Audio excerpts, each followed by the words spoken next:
Assalamualaikum warahmatullahi wabarakatuh. Selamat datang di pembelajaran daring dengan materi farmakognosi. Nah, untuk materi kali ini, kalau yang dulu kalian sudah pernah menerima materi farmakognosi dasar, sebenarnya materinya hampir sama dengan tahun kemarin. Cuma yang berbeda adalah jenis simplicianya.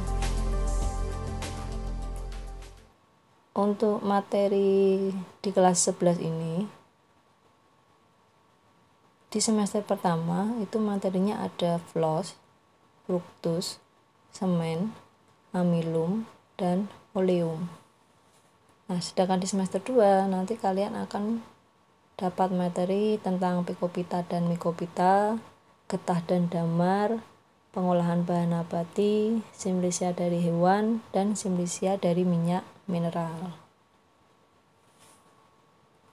Untuk memulai dari pertemuan yang pertama yaitu mengenai simplicia flos.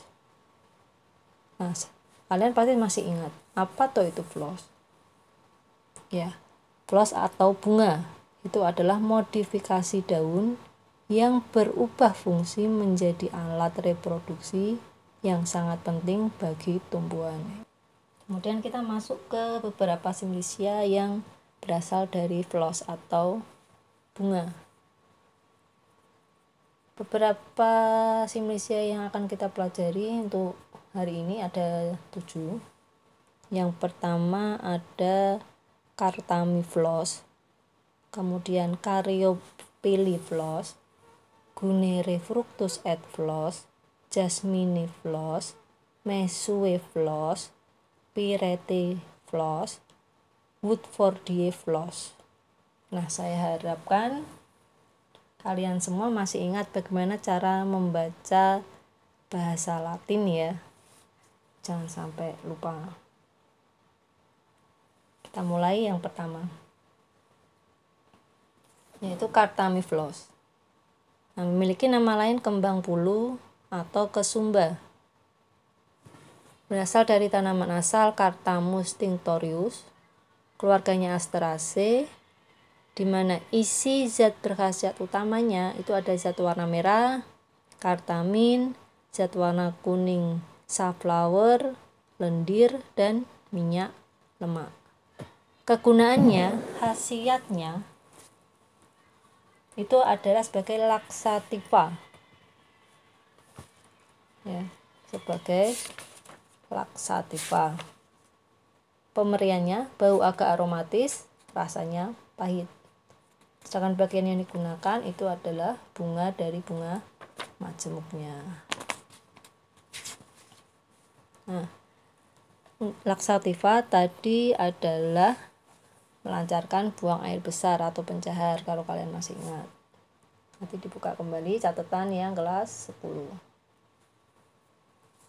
Nah, Cartamiflos ini waktu panennya, jika untuk tujuan produksi zat warnanya itu dipanen sebelum bunga yang telah sepenuhnya mekar itu menjadi layu dan terjadi pada hari kedua atau hari ketiga. Sedangkan keterlambatan waktu panen atau karena hujan selama masa berbunga itu akan menyebabkan berkurangnya zat warna yang dapat dipanen. Jadi kalau adanya hujan itu zat warnanya akan semakin berkurang. Ada 2 jenis varietas, yaitu yang pertama daun dengan duri itu disebut varietas typicus. Tujuannya ini diambil minyaknya. Sedangkan varietas yang kedua itu daun dengan sedikit duri atau jarang durinya. Ini disebut varietas inermis. Tujuannya untuk memproduksi warna. Jadi untuk kesumba ini dia diambil minyaknya dan diambil zat warnanya. Penyimpanan dalam wadah tertutup baik. Ini adalah simplicia bunga kesumba setelah kering ya.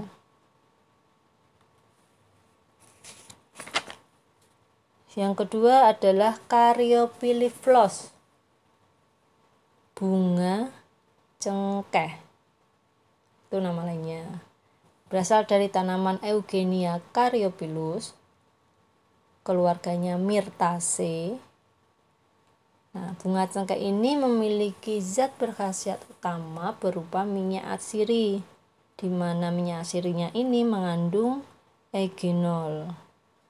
Kemudian di dalamnya juga ada zat yang serupa damar, tidak berasa, hablurnya berupa jarum yang disebut karyofilin, kemudian mengandung zat penyamak dan mengandung gum.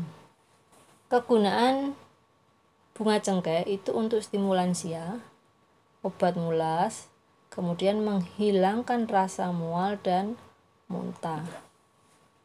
Pemberiannya itu bau aromatik kuat, rasanya pedas. Sediaannya berupa Oleum caryophyllae, minyak cengkeh, di mana kadar minyak asirinya itu tidak kurang dari 15% V/B, volume per bobot.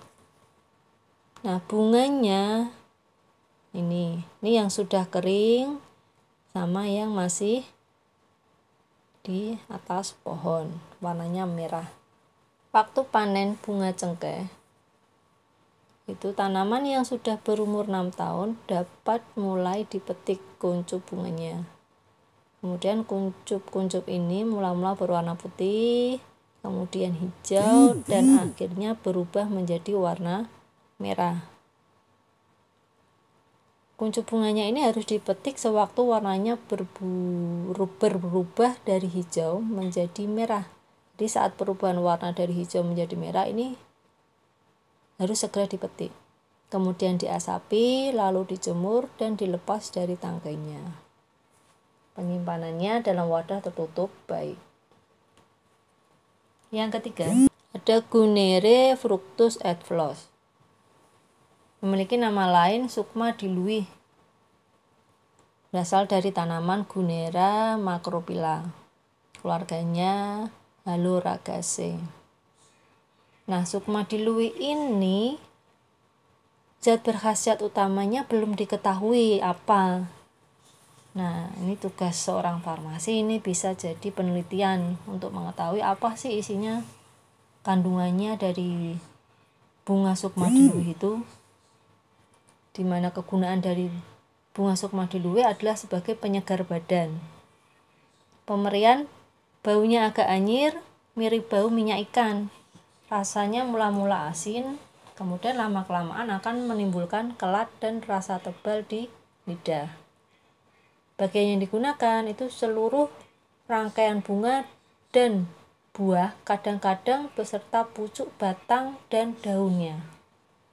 Sedangkan penyimpanannya sendiri dalam wadah tertutup baik, masih sama dengan yang lainnya. Cukup sekian dari Burita, kita akan berjumpa kembali di pertemuan yang berikutnya dengan materi Jasminiflos ya. Sekian dulu, wassalamualaikum warahmatullahi wabarakatuh.